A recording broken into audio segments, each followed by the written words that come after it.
जय सागर मैं मुद्राज चौहान स्वागत कर रहा हूँ आपके अपने यूट्यूब चैनल धाम वाला पर। आज हम आपके लिए लेके आए हैं एनसीईआरटी क्लास 6 का अध्याय 3 जिसका नाम है स्थल रूप एवं जीवन। ठीक है, स्थल रूप अद्भुत जीवन के बारे में हम बात करेंगे। ठीक है, स्थल के विभिन्न रूपों के बारे में हम बात करेंगे कि स्थल के कौन कौन से भौतिक रूप जैसे पर्वत हो गया, पठार हो गया, उनके बारे में बात करेंगे। ठीक है, और उन पर जो जीवन जी रहे लोगों को किस किस प्रकार की उनके बारे में। ठीक है, तो बदलती दृश्य भूमि। ठीक है, तो हम बात करते हैं बदलती दृश्य भूमि मतलब जैसे हमारे पृथ्वी पर एक जैसी नहीं, समान नहीं। कभी कहीं पर पहाड़ है तो कहीं पठार है, कहीं नदियां हैं, ठीक है, तो कहीं मैदानी क्षेत्र है, सब जगह अलग अलग है। हमारे चारों ओर की भूमि स्वरूप विविध है। ठीक है, कहीं ऊंचे पर्वत है तो कहीं समतल मैदान है।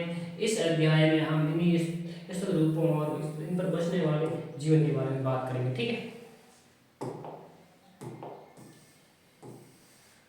अब देखो शुरुआत में एक कथन दिया गया है और ये कथन अथर्ववेद से लिया गया है। ठीक है, ये कथन हमारा जो 4 वेद में से एक वेद है, अथर्ववेद में से लिया गया है, उसकी भूमि सूक्त से लिया गया है। ठीक है, ये कथन लिया गया है कि पृथ्वी हमारी माता है तथा मैं इसकी संतान हूँ। ठीक है, ये अथर्ववेद से लिया गया है। ये श्लोक हमें सिखाता है कि पृथ्वी के विभिन्न स्वरूप केवल पत्थर मिट्टी नहीं बल्कि हमारे जीवन और पोषण प्रदान करने के आधार है। ठीक है, अब देखो हम सबसे पहले बात करते हैं कि स्थल रूप है क्या। ठीक है, हम अपने जाना कि स्थल रूप है क्या, उनके बारे में बात। ठीक है, तो स्थल रूप क्या है? स्थल रूप इंग्लिश में बोलते हैं लैंड फॉर्म। ठीक है, पृथ्वी की सतह का एक भौतिक स्वरूप। ठीक है, पृथ्वी की सतह का एक भौतिक स्वरूप वो क्या करता है? स्थल रूप कहलाता है। ठीक है, यहाँ ये लाखों वर्षों की प्रक्रिया के बाद पैदा करना है। ठीक है, स्थल रूप है लाखों वर्षों की प्रक्रिया के बाद बना है, ऐसे नहीं है। पर्यावरण और जीवन के साथ इनका गहरा संबंध है। पृथ्वी पर पर्वत, पठार और मैदान इसके प्रमुख उदाहरण। ठीक है, स्थल रूप के भाग सारे पर्वत वगैरह स्थल रूप में आता है। ठीक है, आप देखो स्थल रूपों का वर्गीकरण। स्थल रूपों को हम कौन कौन से प्रकार कर सकते हैं कि कौन कौन सा स्थल रूप है, उनको अलग अलग कैसे कर सकते हैं। तो हम सबसे पहले पर्वत का रूप कर सकते हैं, पर्वतीय क्षेत्र कर सकते हैं, पठारी क्षेत्र कर सकते हैं और मैदानी क्षेत्रों के रूप में विभाजित कर सकते हैं। ठीक है, तो आप समझ लेंगे पर्वत क्या होता है। पर्वत एक ऐसा होता है जैसे आसपास की भूमि से ऊपर उठा हुआ भाग जो ऊपर से सकरा होता है, ऊपर से तीखा हो, संकरा मतलब तीखा कोण।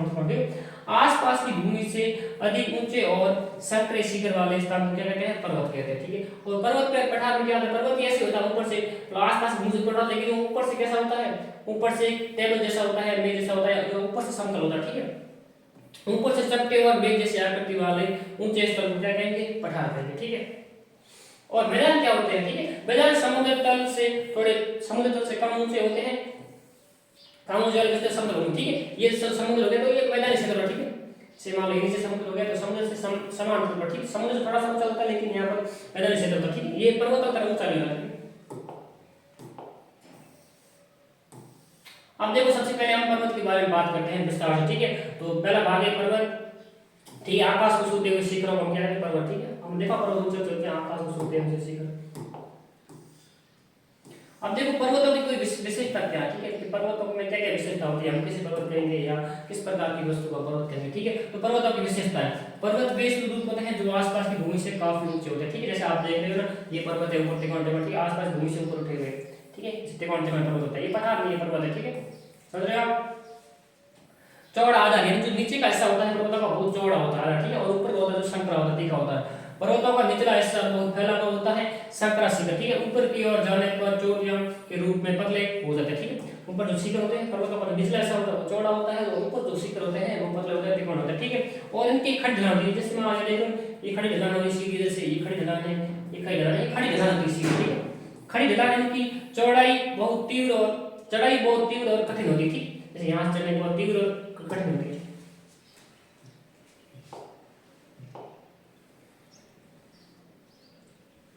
अब देखो पर्वतों की तुंगा क्या होती है? ठीक है, तुंगा हम किसे कहते हैं? तुंगा हम जैसे समुद्र तल से ऊंचाई को तुंगा कहेंगे। ठीक है, एल्टीट्यूड बोलते हैं तुंगा को, एल्टीट्यूड यानी समुद्र तल से ऊंचाई को क्या बोलेंगे? किसी पर्वत की जो समुद्र तल से ऊंचाई है उसको हम तुंगा बोलेंगे। ठीक है, जैसे हमारा एक पर्वत है जिसका नाम है माउंट एवरेस्ट, जो दुनिया का सबसे ऊंचा पर्वत चोटी है, और वो कितनी ऊंची है? तो 8849 है। ठीक है, और ये ऐसी ये बढ़ रही है। ठीक है, अभी भी लगातार बढ़ रही है, 20 साल बाद में इसकी जो इसकी ऊंचाई है 1 सेंटीमीटर 1 मीटर बढ़ जाए। ठीक है, अब देखो ऊंचाई का प्रभाव, समुद्र तल से किसी वस्तु की ऊंचाई को तुंगा कहते हैं, ठीक है। आपने जो पढ़ा है तुंगा किसे कहते हैं, समुद्र तल से किसी वस्तु की या पर्वत की ऊंचाई को क्या बोलते हैं, तुंगा, ठीक है। अधिक ऊंचाई पर तापमान बहुत कम हो जाता है, आप 97 डिग्री का तापमान कम हो जाता है, जिससे वहां बर्फ जम जाती है और कुछ पर्वत स्थायी रूप से बर्फ से ढके नीचे लगे रहते हैं, ठीक है। कुछ पर्वत समुद्र तल से ऊंचाई पर ऊंचाई बढ़ती जाएगी तो वहां तापमान कम होगा, जिसका बर्फ जमती जाएगी। और कुछ पर्वत ऐसे हैं जो जिनकी हाई ऊंचाई जैसे माउंट एवरेस्ट वगैरह होते हैं, यहाँ हमेशा बर्फ जमी रहती है, ठीक है। जैसे आप देख रहे हैं ये पर्वत है, हमेशा आदि बर्फ जमी रहती है। अब देखो पर्वतों से नदियों का जन्म कैसे होता है के बारे में बात करते हैं, ठीक है। जो पर्वतों के ऊपर बर्फ जमी रहती है वो धीरे धीरे से पिघलती है तो पानी बनकर, ठीक है, घाटियों से बहते हुए नदियों पर रुकने लगी, ठीक है। नदियों का जन्म, पर्वतों पर जमी बर्फ ग्रीष्म ऋतु में पिघलती है तो वह जल धारा का रूप ले लेती है। ये धाराएं आगे चलकर बड़ी नदियों में बदल जाती है, ठीक है। जैसे धारा, जैसे मान लो यहाँ से निकल रही है, यहाँ से छोटा रूप लेके छोटा रूप घाटी से होकर नीचे निकल जाएगी, ठीक है। यहाँ से कोई धारा आ रही है, इस पहाड़ी से धारा आ रही है उधर से, ठीक है, फिर नीचे लेके बड़ी रूप ले लेके फिर नदी बढ़ती बढ़ती, ठीक है। हिमालय से निकलने वाली गंगा, यमुना, सिंध नदियां इसी प्रकार के सदाबहार बनी रहती, ठीक है, क्योंकि इनमें साल भर पिघलती हुई बर्फ से जल मिलता रहता, ठीक है। हिमालय से निकलने वाली नदियां। अब देखो पर्वत और पहाड़ी में क्या अंतर होता है, ठीक है। तो पर्वत और पहाड़ी में अंतर ये होता है कि पर्वत अधिक ऊंचे होते हैं और पहाड़ी कम ऊंचे होते हैं, ठीक है, ठीक है। पर्वत और पहाड़ी में अंतर, पर्वत को इंग्लिश में बोलते हैं माउंटेन और पहाड़ी में इंग्लिश में बोलते हैं हिल, ठीक है। बहुत ऊंचे स्थान जिनकी चोटियां नुकीली होती हैं और ढलान बहुत तीव्र होती हैं और दूर से ही विशाल नजर आते हैं, ठीक है, दूर से बड़े नजर आते हैं, वो पर्वत होते हैं। पहाड़ियां कम ऊंचाई होती हैं, मतलब पर्वतों की तुलना में कम ऊंचाई होती हैं और इनकी जो चढ़ाई होती है वो भी कम होती है, ठीक है। इनके शिखर गोलाकार के होते हैं, मतलब तीखे होते हैं, ठीक है। और छोटे पहाड़ भी देखे हैं, ठीक है, छोटे पहाड़ भी कहलाता है, अलग अलग शिखर होता है, ठीक है। अब देखो पर्वत श्रृंखला या माउंटेन रेंज क्या होती है इनके बारे में जानते, ठीक है। जैसे हमारी हिमालय है, हमारे पर्वत श्रृंखला हो गई, एंडीज पर्वत श्रृंखला की दुनिया में पर्वत श्रृंखला के बारे में, ठीक है। ये पर्वत श्रृंखला या माउंटेन होती क्या है, तो जब अनेक पर्वत एक रेखा में व्यवस्थित होते हैं तो उसे पर्वत श्रृंखला कहते हैं, ठीक है। श्रृंखला का मतलब ये होता है कि लगातार, जैसे ये एक पर्वत श्रृंखला होता है, इसके बाद ये दूसरा पर्वत हो गया, तीसरा पर्वत हो गया, ये भी पर्वत श्रृंखला है, ठीक है। तो ये जो एक श्रृंखला बन रही है पर्वतों की, तो हम इसको क्या बोलेंगे, एक रेखा में इंग्लैंड में व्यस्त होते हैं तो हम उसको पर्वत श्रृंखला बोलेंगे, ठीक है। जो हिमालय पर्वत श्रृंखला है वो एशिया की विशाल पर्वत श्रृंखला है, ठीक है, एशिया महाद्वीप की सबसे विशाल पर्वत श्रृंखला है और दुनिया की सबसे ऊंची पर्वत श्रृंखला भी कौन सी है, हिमालय, ठीक है। इसी में दुनिया की सबसे ऊंची चोटियां हिमालय है, ठीक है। आल्प्स, ठीक है, आल्प्स यूरोप महाद्वीप की सबसे प्रसिद्ध है और ऊंची पर्वत श्रृंखला भी है आल्प्स, ठीक है। और एंडीज पर्वत श्रृंखला ये दक्षिणी अमेरिका की पर्वत श्रृंखला है, ठीक है। और दुनिया की सबसे लंबी पर्वत श्रृंखला है यो भी यही है, ठीक है, जो दक्षिण अमेरिका महाद्वीप में है और दक्षिण अमेरिका महाद्वीप की सबसे ऊंची एंडीज पर्वत श्रृंखला, ठीक है, एंडीज पर्वत श्रृंखला। अब देखो विश्व के कुछ प्रमुख चोटियां या विश्व के कुछ प्रमुख शिखर इनके बारे में बात, ठीक है। तो माउंट ब्रूसेलिंग या माउंट एवरेस्ट, ठीक है। माउंट एवरेस्ट दुनिया की सबसे ऊंची चोटी है, जिसकी मैंने आपको बताया था कि इसकी ऊंचाई है 8848 मीटर, ठीक है, लगभग 8 किलोमीटर, ठीक है। तो 8 किलोमीटर से अधिक 9 किलोमीटर, ठीक है। ये कहाँ स्थित है, नेपाल और तिब्बत की सीमा पर स्थित है, ठीक है, नेपाल और तिब्बत की सीमा पर स्थित है। और इसकी विशेषता क्या है, कि विशेषता ये है कि दुनिया का सबसे ऊंचा शिखर है, ठीक है, कंचनजंगा भारत का सिक्किम राज्य है, सिक्किम और नेपाल की सीमा पर स्थित है और ये भारत की सबसे ऊंची चोटी है, ठीक है, भारत की सबसे ऊंची चोटी है, भारत की सबसे ऊंची चोटी में से एक है, ठीक है। वैसे ऊंची चोटी तो K2 ऑस्टिन है, ठीक है, K2 गॉर्डन ऑस्टिन है, ये भी ऊंची चोटी, ठीक है। अकांकागुआ कहां स्थित है, दक्षिण अमेरिका में, जो है मैंने आपको पहले बताया एंडीज पर्वत श्रृंखला है, ठीक है, एंडीज पर्वत श्रृंखला की सबसे ऊंची चोटी पर है, ठीक है, अकांकागुआ। दक्षिण अमेरिका महाद्वीप की सबसे ऊंची चोटी भी अकांकागुआ है और एंडीज पर्वत श्रृंखला की सबसे ऊंची चोटी भी अकांकागुआ है, ठीक है। ये पूर्वी गोलार्ध पश्चिमी गोलार्ध में स्थित है, ठीक है, पश्चिमी गोलार्ध की सबसे ऊंची चोटी है। और किलिमंजारो, ठीक है, माउंट किलिमंजारो कहां है, तो ये पूर्वी अफ्रीका में स्थित है और ये श्रृंखला से अलग अकेला पर्वत है, ठीक है, ये अकेला पर्वत है, ये पूरी श्रृंखला नहीं है, ठीक है। अब माउंट किलिमंजारो अफ्रीका महाद्वीप की सबसे ऊंची चोटी है माउंट किलिमंजारो, ठीक है। और दक्षिण अमेरिका महाद्वीप की सबसे ऊंची चोटी या पूर्वी पश्चिमी गोलार्ध की सबसे ऊंची चोटी है वो है अकांकागुआ, माउंट अकांकागुआ, ठीक है। अब देखो भारत के प्रमुख पर्वतों की बात करें, भारत में कौन कौन से प्रमुख पर्वत है, और पहले माउंट एवरेस्ट मतलब इनके जो हिमालय है इनके बारे में बात करी। इनके अलावा जो भारत में कौन कौन से पर्वत उनके बारे में बात करें, जैसे हमारे राजस्थान में अरावली पर्वतमाला है, ठीक है, अरावली पर्वतमाला है, ये विश्व की सबसे पुरानी श्रृंखलाओं में से एक है, ठीक है। लाखों वर्षों के अपरदन के कारण ये गोल आकार के हुए, ठीक है। ये जो अरावली पर्वत श्रृंखला है, ये विश्व की सबसे पुरानी श्रृंखला है, और अपरदन के कारण ये जो घिस छोटी, अपरदन मतलब है एक टुकड़े घिस घिस, ठीक है, अरावली पर्वत पर छोटे टुकड़े घिस घिस के ये गोल हो गई, ठीक है। हवा के कारण या बारिश के कारण से लाखों वर्षों में टुकड़े घिस घिस के ऊपर से छोटे छोटे करके वो गोल से हो गई, ठीक है, गोल आकार हो गई ऊपर चोटियां। आप देखो अन्नामुंडी, ठीक है, अन्नामुंडी दक्षिणी भारत की सबसे ऊंची चोटी है, इसका नाम अन्नामुंडी, ठीक है, ये केरल में स्थित है। ये केरल में स्थित इसे अनाई शिखर भी कहते हैं। ये दक्षिण भारत की सबसे ऊंची पर्वत श्रृंखला है, पर्वत है, ठीक है, दक्षिण भारत में जो ऊंचा पर्वत है जो अनाई मुंडी है, और वो कहां स्थित है, तो केरल में स्थित, ठीक है। अब देखो नवीन पर्वत और युवा पर्वत, ठीक है, जैसा मैंने आपको बताया था कि अरावली पर्वत श्रृंखला है वो दुनिया की सबसे प्राचीन श्रृंखला में से एक है, ठीक है। लेकिन जो हिमालय पर्वत श्रृंखला है वो स्थित है भारत में, वो नई पर्वत श्रृंखला है, ठीक है, जो मैंने आपको बताया कि अभी भी वो लंबाई बढ़ती जा रही है, ठीक है। हिमालय नवीन पर्वत या युवा पर्वत, ठीक है, हिमालय जैसे पर्वत पृथ्वी के इतिहास की अपेक्षा में पृथ्वी से तुलना करें तो नवीन है। इन्हें युवा पर्वत कहा जाता है, ठीक है, क्योंकि इनका निर्माण आज के लाखों वर्षों में हुआ है। दिलचस्प बात यह है कि हिमालय की ऊंचाई आज भी धीरे धीरे बढ़ रही है, इसकी चोटियां नुकीली और ऊंची होती है, ठीक है। हिमालय के बारे में आपको पता है, हिमालय की चोटियां नुकीली होती है और ये आज भी बढ़ रही है, ठीक है। अब देखो पर्वतीय क्षेत्रों में कुछ वनस्पतियां पाई जाती है जिन्हें फ्लोरा बोला जाता है, ठीक है, याद रखना पर्वतीय क्षेत्रों में जो वनस्पति पाई जाती है उसे फ्लोरा बोला जाता है, ठीक है। कौन कौन सी वनस्पति पाई जाती है, पेड़ भी होते हैं, टिकोण होते हैं, आपने देखा होगा ऐसे पेड़ होते हैं जिन पर ठंडे तीखे पेड़ होते हैं, ठीक है। तो देखो पर्वतों की ढलानों पर चढ़ाई के साथ पेड़ पौधों का स्वरूप भी बदल जाता है, ठीक है, पेड़ पौधों का स्वरूप बदल जाता है। शंकुधारी वृक्ष, ठीक है, शंकुधारी मतलब ऐसे पेड़ होते हैं, ठीक है, ऐसे ऊपर से तीखे होते हैं, ऐसे पेड़ होते हैं, ठीक है, आप देखा होगा बहुत जगह पर, ठीक है। पाइन भी शंकुधारी पेड़ है, जो कुछ शंकुधारी पेड़ की प्रजाति जैसे ऊपर होते हैं तो मतलब, ठीक है, पाइन हो गया, चीड़ पाइन कोई बोलते हैं, चीड़, फर है, फूस, और देवदार वृक्ष, ठीक है, देवदार वृक्ष ये शंकुधारी होते हैं। इनकी आकृति कैसी होती है, ये पेड़ शंकु के आकार के होते हैं, ताकि आकार में होते हैं ताकि इधर पे बर्फ ज्यादा देर टिक ना पाए, ठीक है, बर्फ बनकर रुक ना सके, बर्फ भी जमीन पर गिर जाएगा बर्फ बारी हो तो।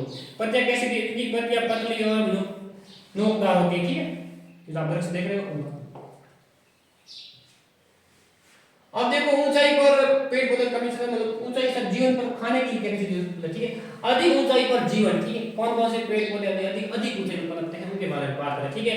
तो ये मॉस और लाइकेन, ठीक है, मॉस और लाइकेन आपको दिखाई दे रहा है, ये लाइकेन, ठीक है, जो पर्वत चट्टान होती है ना, पर्वतों जो पहाड़ उनके ऊपर जमे रहते हैं, ठीक है, इसे काई बोल रहा है, काई या मॉस, ठीक है। आप जैसा देखा होगा अपने गांव में जब भी बारिश होती है, ज्यादा बारिश होती है तो बारिश में कुछ पानी जमा रहता है कुछ दिनों बाद, तो पानी के ऊपर एक पपड़ी जम जाती है, ठीक है, उसको काई बोलते हैं, ठीक है, पानी के ऊपर सफेद सफेद कलर की पपड़ी बन जाती है, पीले पीले हरे कलर की पपड़ी आती है, पपड़ी जम जाती है, उसको बोलते हैं काई बोलते हैं, ठीक है।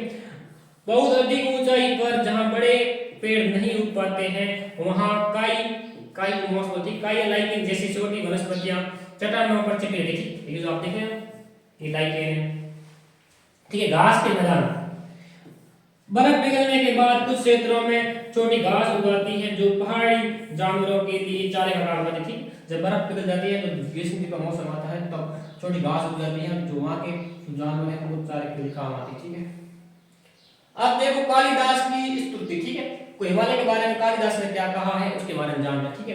कालिदास हमारे महाकवि थे, ठीक है, और उन्होंने उनका एक ग्रंथ है जिसका नाम है कुमार संभव, ठीक है, कुमार संभव कालिदास का ग्रंथ कालिदास ने लिखा था, महाकवि कालिदास ने लिखा, ठीक है।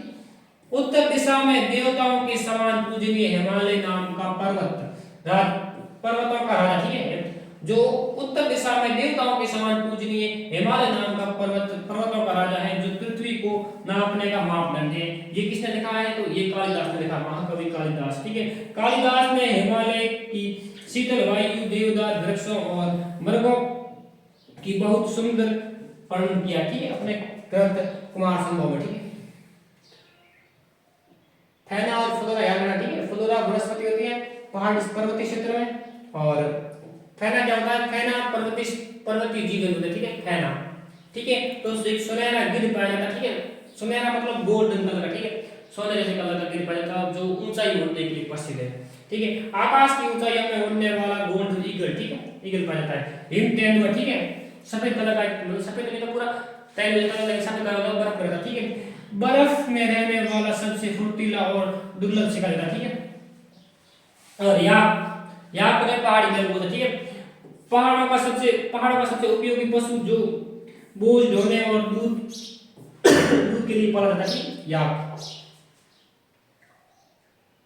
अब देखो पर्वतीय जीवन की चुनौतियां। पर्वतों में जो लोग रहते हैं उनके जीवन में क्या क्या चुनौतियां हैं, उनके बारे में बात करते हैं। पर्वतीय जीवन की चुनौतियां। पर्वतों पर रहना बहुत कठिन होता है। क्यों कठिन होता है? क्योंकि यहाँ उबड़ खाबड़ भूमि होती है, समतल भूमि नहीं है, घर वगैरह बनाना, रहना वगैरह, रास्ता वगैरह आना जाना सब मुश्किल होता है, क्योंकि जमीन भी उबड़ खाबड़ होती है। घर बनाना, सड़क बनाना मुश्किल होता है पहाड़ों में। कठोर जलवायु होती है, तो ठंडी जलवायु होती है, ठीक है, हमारे 8 पर रहने वाली बहुत अधिक ठंडी और बर्फबारी होती है, ठीक है, बहुत ठंडी होती है। और संसाधनों की कमी होती है पहाड़ों में, ठीक है। खेती के लिए कम जगह होती है और परिवहन की समस्या भी होती है, ठीक है, आने जाने का रास्ता नहीं होता, बहुत बड़े बड़े पहाड़ होते हैं और खेती के लिए भी जमीन कम होती है।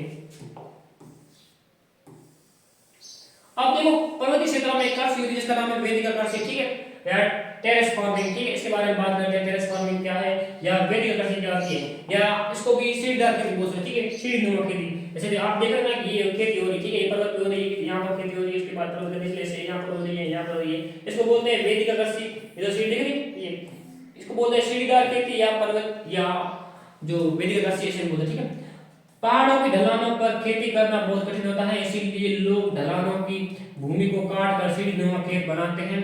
इसे वैदिक कृषि कहा जाता है। ये विधि मिट्टी को बहने से रोकती है और पानी को खेतों में टिकने में मदद करती है, ठीक है। ये मिट्टी को ज्यादा बहने से रोकती है और पर्वत पानी को भी इसमें रुकने का काम करते हैं, ठीक है। सर्वे वैदिक कृषि क्या होती है? तो पर्वत पहाड़ी क्षेत्रों में सीढ़ीदार खेती की जाती है, इसको पर्वतीय क्षेत्र, ठीक है, क्यों की जाती है? पानी को रोकने और मिट्टी को रोकने, ठीक है। अब देखो उनके कुछ पहाड़ क्षेत्र में साहसिक खेल होते हैं और उनके नाम और पर्यटन, जो लोग पर्यटन, ठीक है, जो लोग पहाड़ देखते हैं, मतलब 100 पहाड़ में घूमे, ठीक है। पर्वत पर्यटकों को अपनी ओर आकर्षित करते हैं, ठीक है, सबका मन होता है पहाड़ों में घूमने जाए। यहाँ कई रोमांचक गतिविधियां होती है, ठीक है, और देखने की होती है। एक होती है हाइकिंग, ठीक है, हाइकिंग का मतलब हाइकिंग होती है जैसे कि पहाड़ों में लंबी दूरी तक चलना, ठीक है, पैदल चलना, पहाड़ों पर पैदल लंबी यात्रा करना, ठीक है, डंडा लेके साथ में घूमना।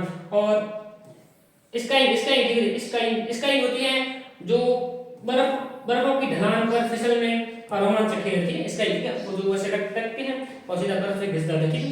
और पैराग्लाइडिंग, ठीक है, पैराग्लाइडिंग क्या होती है? तो हवा में उड़कर पहाड़ों का मनोरम दृश्य देखना, ठीक है, हवा में उड़कर मतलब पहाड़ों का मनोरम दृश्य देखना, पैराग्लाइडिंग।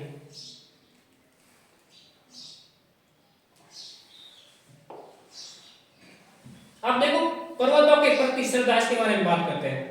विश्व भर के पारंपरिक समुदाय पर्वतों को पवित्र मानते हैं, ठीक है, जो पर्वतों की पूजा करते हैं। देखो चोमोलुंगा, ठीक है, चोमोलुंगा तिब्बत में लोग एवरेस्ट को जगत जननी मानकर पूजते हैं, ठीक है। जो तिब्बत के लोग हैं वो माउंट एवरेस्ट को चोमोलुंगा कहकर पूजा करते हैं, ठीक है, और जगत जननी बोलकर पूजा करते हैं, ठीक है। अब देखो सागर माता, ये भी माउंट एवरेस्ट को बोलते हैं, ठीक है। नेपाल के लोग इसे आकाश की देवी, ठीक है, माउंट एवरेस्ट है, इसको आप जो नेपाल होते हैं सागर माता कहते हैं और आकाश की देवी के रूप में पूजते हैं, आकाश की देवी कहते हैं, ठीक है। अब देखो कैलाश पर्वत के बारे में बात करते हैं, ठीक है। कैलाश पर्वत लगभग, ठीक है, 4 धर्मों का प्रसिद्ध, ठीक है, जिसमें हिंदू धर्म हो गया, बौद्ध धर्म हो गया और जैन धर्म के लोग अत्यंत पवित्र मानते हैं, ठीक है। और वहाँ के जो स्थानीय धर्म है वो भी इसको मानते हैं, ठीक है, पवित्र मानते हैं कैलाश पर्वत को, जिस कारण लोग चढ़ते नहीं है। कैलाश पर्वत पर शिव जी रहते हैं, हम उस पर पैर नहीं रख सकते, ठीक है।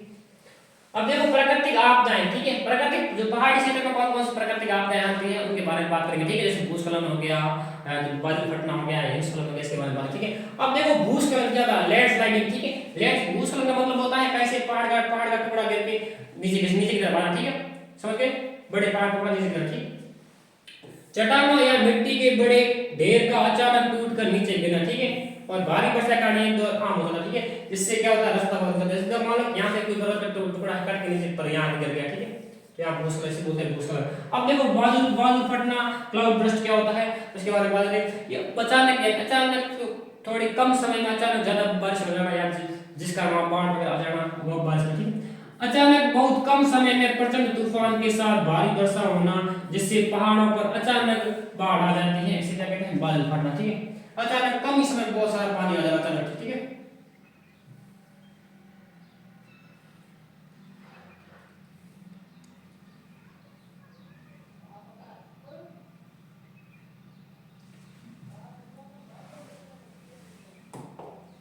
अब देखो प्राकृतिक आपदाएं, तो उनके बारे में बात करें और कौन कौन प्राकृतिक आपदाएं हैं, तो हो गया हिमस्खलन। ठीक है, हिमस्खलन मतलब होता है ऊंचे पर्वत होते हैं, उन पर बर्फ जमी रहती है, उनमें से बड़ा बर्फ का टुकड़ा आके अचानक नीचे गिर जाता है और ये बाहर चला जाता है।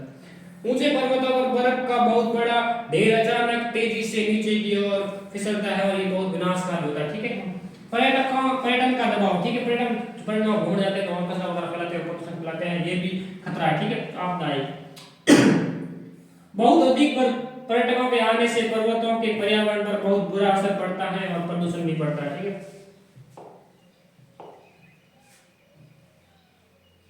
अब देखो दूसरा भाग है हम जिसका अध्ययन करेंगे, वो है पठार। ठीक है, पर्वतों का अपन सब जान लिया, आप पर्वतों के बारे में जान लिया कि पर्वत, ठीक है, कौन कौन से पर्वत हैं, पर्वतों के जो प्रमुख चोटियों के बारे में जान लिया और पर्वतों के जो जो पर्वतीय क्षेत्र में जो होती हैं आप आती हैं उनके बारे में जाना। ठीक है, अब देखो पठार, खनिजों के भंडार में। ठीक है, पठार में सर्वाधिक खनिज मिलते हैं। ठीक है, जहाँ पठार का ऊपर ऊपर भाग होता है, पठार ऐसा जमीन से, जैसे मान लो ये जमीन है, तो यहाँ से अगर ऊपर उठा हुआ भाग है ऐसे, ठीक है, ऊपर चौड़ा होता है, यहाँ पर खेती हो सकती है। ठीक है, ऐसे पठार भाग कहते हैं। अब देखो पठारों की विशेषता है, पर्वतों की तुलना में थोड़ा नीचे होता है। ठीक है, पठारों की विशेषता है, पठार एक ऐसी स्थल आकृति है जो आसपास की भूमि से थोड़ी ऊपर उठी थी। ठीक है, चपटी सतह, जो पर्वत पठार सतह चपटी ऊपर चपटी होती है। ठीक है, उसका ऊपरी हिस्सा मेज की तरह समतल होता है, सीधी ढलान होती है, सीधी ढलान। ठीक है, इसके किनारे अक्सर बहुत खड़े और गहरे होते हैं। ठीक है, ठीक है, मैंने बताया ऐसे वैसे, ठीक है, तो बहुत खड़ा और गहरा होता है। ऊंचाई से कुछ 100 किलोमीटर, ऊंचाई से कुछ 100 मीटर से लेकर हजारों मीटर तक ऊंचे हो सकते हैं ये पठार।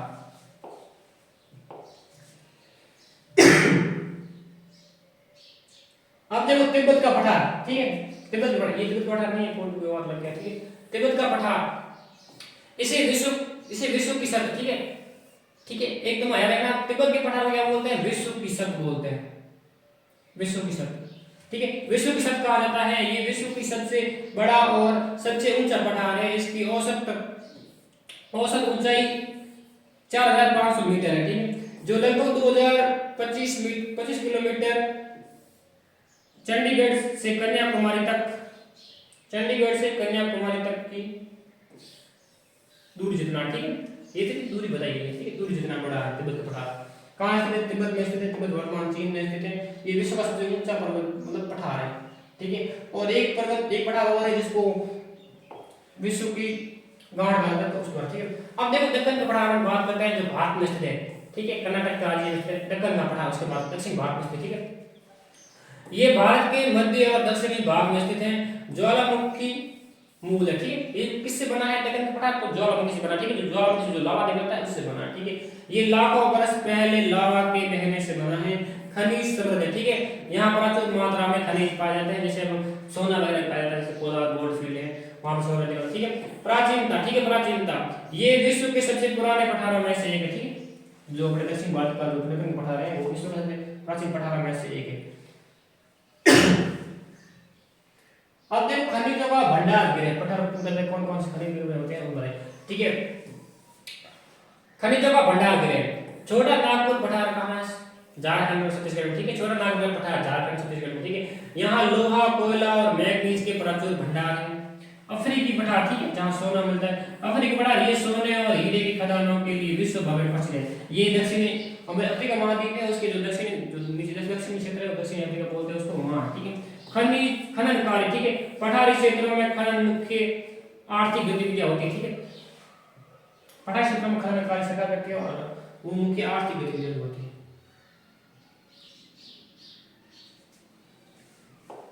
अब देखो पठारों के जलप्रपात। ठीक है, पठारों के जलप्रपात के बारे में बात करें तो पठारों के पठारों की जो खड़ी ढलान होती है वहां से जब नदी गुजर जाती है नीचे गिरती तो जल प्रवाह बनाती है, उसके बारे में बात है। जैसे आप देखें इस चित्र में, इस चित्र थोड़ा सा ऐसे कोई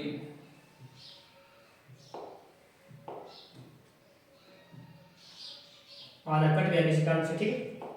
तो आप दिखाई दे रहे हैं ये पठार है ऊपर से और ये यहाँ से किसी गिर रही है, नदी गिर रही है, वो एक प्रपात बना रही, ठीक है। पठारों के किनारों से नदी जब अचानक नीचे गिरती है तो एक सुंदर जल प्रपात बनाती है, जिसे वाटरफॉल कहते हैं, ठीक है। अंडरू जलप्रपात ये कहाँ स्थित है? तो छोटा नागपुर की पठार में स्थित है। अंडरू जलप्रपात, जो जलप्रपात कहाँ स्थित है? कर्नाटक में स्थित है और ये पश्चिमी घाट से गिरता है जो, ठीक है।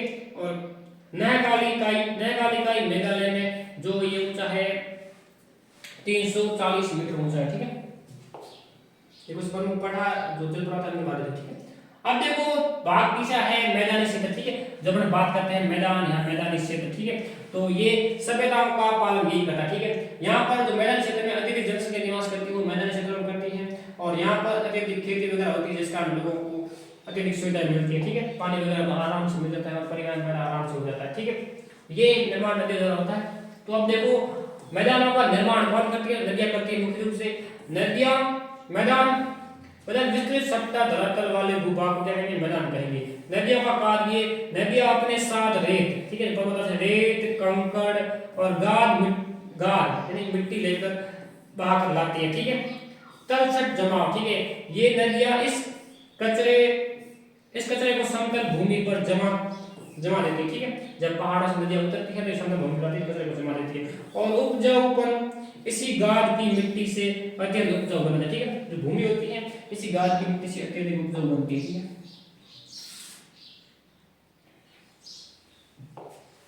अब देखो मैदानी जीवन की संघनता, ठीक है।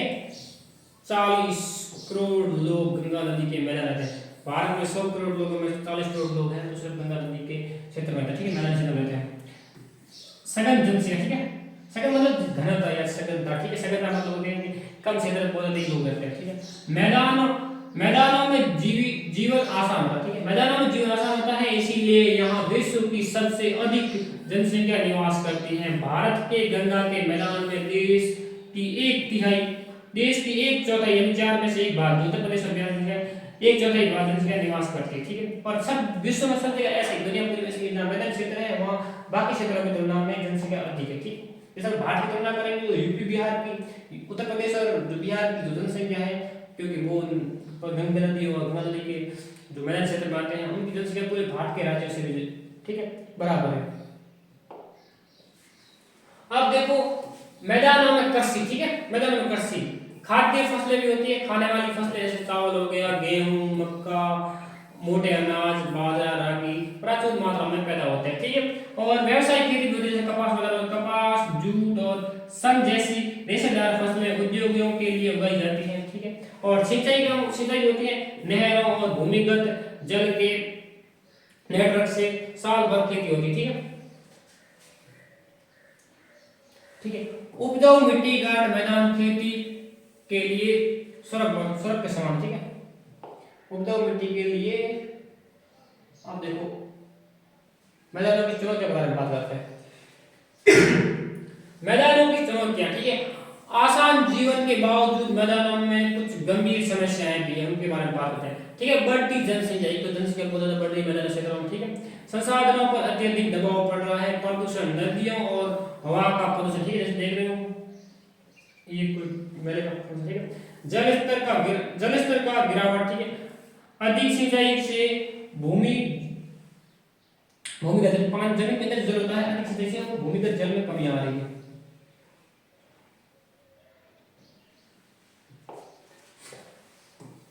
नदियों का सांस्कृतिक महत्व क्या है? ऊपर चित्र देखा है वो धार्मिक मेले का था, ठीक है। गंगा नदी पर जो मेले भर रहे हैं अलग अलग जगह पर, हरिद्वार वगैरह वगैरह वहां का चित्र था, ठीक है।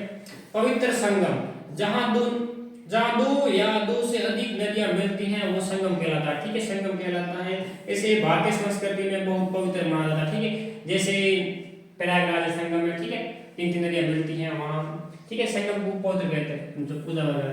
त्योहार और मेले, कुंभ मेला, गंगा आरती जैसे भव्य आयोजन नदियों के किनारे होते हैं, ये हमारी संस्कृति को समृद्ध बनाते हैं। ठीक है, कुंभ मेला भरता है कभी गंगा नदी के तट पर, वो बहुत ही भव्य और विशाल मेला होता है। ठीक है, 600 के बाद। अब देखो इन सब के बाद में एक पढ़ते हैं मरुस्थल, डेजर्ट। ठीक है, डेजर्ट के बारे में बात करते हैं। मरुस्थल इंग्लिश बोलते हैं डेजर्ट। पर्वत और मैदानों के अलावा मरुस्थल भी एक महत्वपूर्ण स्थल हुआ करते हैं। ठीक है, आप जो देख रहे हैं रेत के धोरे धोरे, अपन जिस हम लोग जिस राजस्थान के क्षेत्र में रहते हैं, पश्चिम क्षेत्र में, वहां पर ये बड़े बड़े धोरे हैं। ठीक है, जैसलमेर का फोटो डाले थे, सफारी होती है, डेजर्ट सफारी। ये धोरे दिखाई दे रहे हैं आपको, बड़े बड़े गाड़ी लेके लोग घूम रहे हैं, ऊंट लेके घूम रहे हैं। ठीक है, समझ गए, ये भी पर्वतों और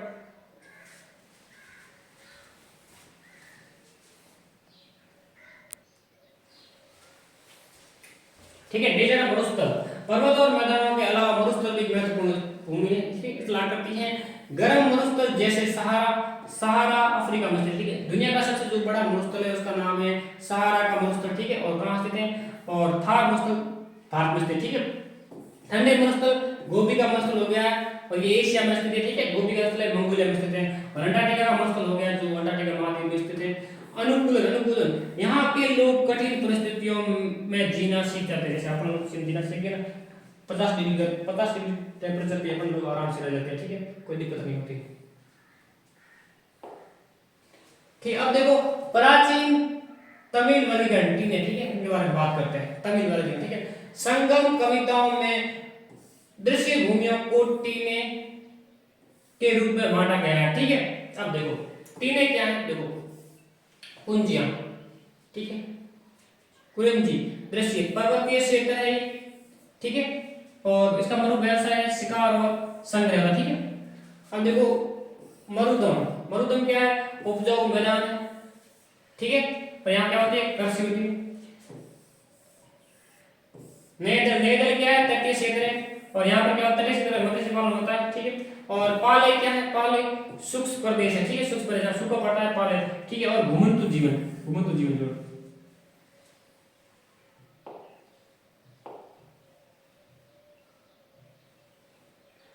निष्कर्ष, ठीक है, निष्कर्ष करते हैं, लचीलापन देखते हैं क्या। ठीक है, मानव अनुकूलन, चाहे वह हिमालय की बर्फीली चोटियां हो या दक्कन के पथरीले पठार हो या गंगा के पतले मैदान, मानव ने हर जगह खुद को ढाल लिया। ठीक है, मानव अनुकूल मतलब मानव हर जगह अपने आप को उसकी परिस्थिति के अनुकूल ढाल लेता है। ठीक है, और प्रकृति का सम्मान, हमारी संपन्नता तभी बनी रहेगी जब हम इन रूपों का सम्मान करेंगे और पर्यावरण को सुरक्षित करेंगे। ठीक है,